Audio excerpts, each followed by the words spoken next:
to the folk. Snoop, Doggy Dogg, and Dr. Dre is at the door, ready to make an entrance, so back on up. Cause you know we're about to rip shit up. Give me the microphone first so I can bust like a bubble. Night Lights, season 3, the writers got a little lazy. A little lazy. Yeah. Just a little bit. The minor plot lines just fall apart. There's no consistency. Brian, we will not speed up for you. We will finish the discussion about Friday Night Lights, and then we will discuss the Wrecking Balls. That's Nikki LeBlanc and Mr. Philip Ballz. I never know how to pronounce your last name. I'm sorry. I call it like the Baltics. Yeah, like members of the former Soviet bloc. We'll get to that later. Wrecking Balls. So, a couple of good captains. So, right off the bat, their third overall pick. Another shocker. Nikki, of course, is going to go with Wes McClain as their #1 draft pick. But you know what? Rightfully so. I was going to say, it still makes sense. It's kind of a fit. You know, obviously, they have a relationship and whatnot. Mm-hmm. On the field. On the field. Mm-hmm. Longtime teammates. Mm-hmm. And, but he's talent, man. He's an elite arm, damn good offensive threat. You know, he can do it all. He rips those line drives all over the place. So another solid pick. So far the first round was looking pretty much as expected. I've witnessed this arm. He's practicing with us one time. That dude can just pick it up and sling it to first base. You're not gonna be able to outrun that thing unless you're like Rick or Eric. Or their second round draft pick, which is Mr. Troy Southall. So the number 12 overall draft pick. Good value there. Troy is a great catcher. You know, very athletic, explosive out of the box. Seems to me like, and you have a closer view of this, but looks like he's really developed into an offensive threat too. I saw you guys had him kicking like cleanup for most of the year, didn't you? The best thing about Troy is he can bunt when needed, but you know his more of his passion is to do the line drive or the deep ball. So he can be put in a 2 or a 4 or 5 position. If you want him to clean up the runs or if you want him to get on base, he can do both. Solid outfielder as well when he's not catching. One thing you got to watch out for is the injury bug. He's had, had a couple injuries in the past. We don't know if he's 100%. I mean, you just really got to watch out for those legs. Hope Wrecking Ball's got insurance on that. Yeah, man. It's like adding Matt Forte to a major deal. I mean, a couple of knee injuries here and there. You really just want to franchise tag him, but it's a solid pick in the second round.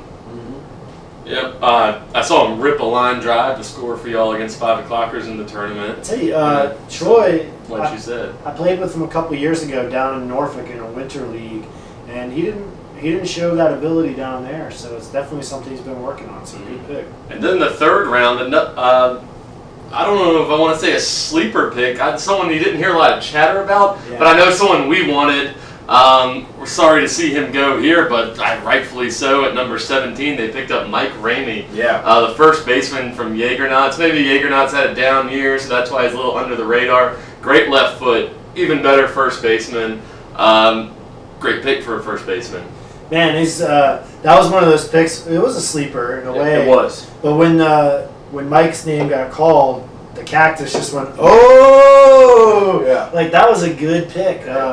Mike has been working hard in practice for our travel team, the Peninsula Pounders, and obviously Nikki is teammates with him on that squad. So they had him well scouted, and it's clear that they had him circled as a priority. So he got drafted in the third round, but man, he's gonna show the value there. Mike's a good player. Excellent player. Great offensively. I had the chance to play with him on a couple of teams in the other league, and he's all around good teammate too. It's a good character person to have in the locker room for your team. Yeah, absolutely. So a great pick in the third round. Yep. So then the Wrecking Balls broke into the female ranks with Megan Dorsey, the number 26 pick in the fourth round. She was the third female taken overall, it looked like at that point. Yeah, no, good pick. Big soccer background. She can kick it. She can kick the shit out of the ball. She's good in the field, so solid selection. Not gonna lie, I don't know too much about Megan Dorsey. I should know some about her. So if you find me somewhere, like just say, "Hey Matt, I'm Megan Dorsey. This is what I'm good at," and I will mention it next time. A second sort of surprise in the 5th round. Another guy I was surprised to see fall this far. Mark Flores. Oh, yes, yeah. man. Oh, it's one of those where you heard his name, you said, "What?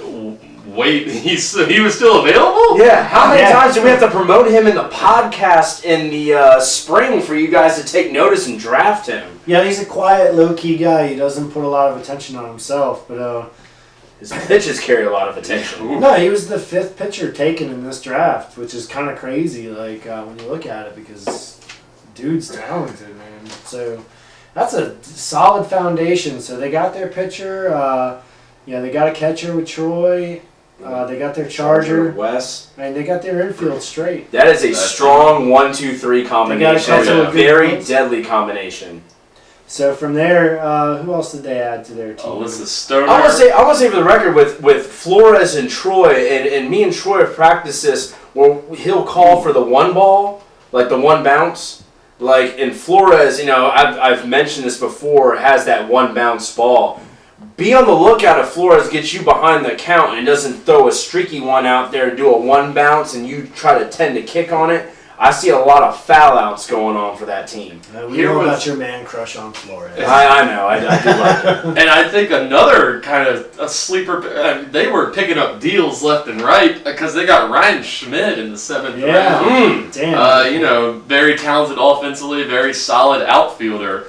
I guess that was another one where I once again said, I think we're actually looking at him when that round came around. We said, whispering, "He's still here?" But Wrecking Ballz wisely picked him up. Alyssa Stoner, solid female, very good, very talented. So great pick. So they got a solid foundation of girls, that's for sure. And speaking of foundation of girls, let's talk about in the 9th round, picking up Brittany Travis.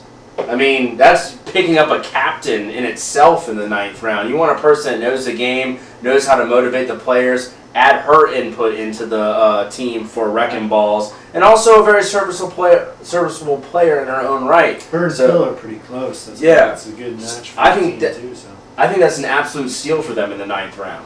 Mm-hmm. I agree. I agree. Wrecking Ballz. Good draft for Wrecking Ballz. Damn good. There's one of those teams. You look at that roster and up and down. Not. I'd say not a lot, but I probably mean no holes. You got Meryl Lee on there too, and then this person. I don't know who they are, but I love this name, Sterling Wilcox. How badass of a name is that, Sterling Wilcox? I don't know who he is, what he does. Does anybody know who he is? She played with peanut butter jelly. She played with peanut butter jelly time? Yeah. A fellow Even though it's she's a she, that makes it even better. Sterling Wilcox. I really hope for some highlight reels from her so I can promote that name going forward in the podcast. For Something to look out for. All right, so that was the draft for the Wrecking Ballz. Once again, real solid draft all around. Locked down a solid infield and added a lot of players who kickball knowledge. A lot of knowledge. Which you can't underestimate. A lot of brains.